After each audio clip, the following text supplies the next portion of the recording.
Bonjour à tous, très heureux de vous retrouver pour votre bloc-notes de génie, l'émission bimensuelle qui repère pour vous les chevaux à suivre et potentiellement les futurs gagnants, que ce soit au trot, en plat comme en obstacle. Épisode 10, consacré essentiellement aux futurs critériums qui vont courir à Vincennes et pour le week-end de l'Arc, le premier week-end de octobre. Allez, on attaque avec King Opera. Trotteur doué, mais au fort caractère, King Opera semble s'être assagi ces derniers mois à images de ses succès enregistrés cet été à Anguin et Bernay.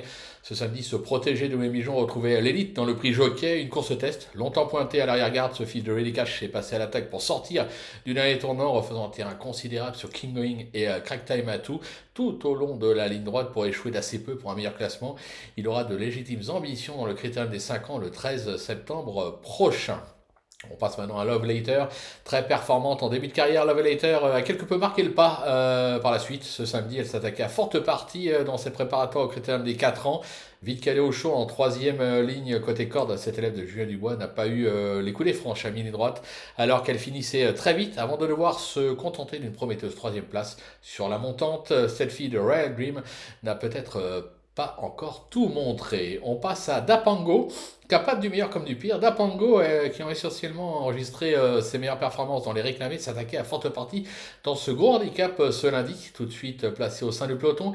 Il a été pratiquement le seul à refaire du terrain en pleine piste dans la phase finale pour s'octroyer une prometteuse troisième place. Adepte des terrains très souples, il ne devrait plus tarder à renouer avec le succès. Maintenant, un japonais à l'affiche avec Byzantine Dream, loin d'être considéré comme l'un des meilleurs japonais justement dans son pays d'origine. Byzantine Dream effectuait sa rentrée dans ce prix fois après plus de 3 mois d'absence et surtout passer un véritable test sur ce parcours pour ses débuts en France. Patiemment monté en embuscade, se protéger de Tomayashu Sagaguchi est passé à l'attaque à mi-ligne droite pour prendre facilement le meilleur et contrer les attaques pour finir. Il devrait monter en condition sur cette rentrée et si le terrain reste bon jusqu'à l'arc, attention, il pourrait bien étonner. Et on conclut avec Qualificar, et oui, Qualificar qui après avoir montré d'incontestables moyens depuis ses débuts avec notamment une deuxième place dans le Jockey Club remportée par Camille Pissarro, passé un véritable test sur la distance dans ce prix Niel.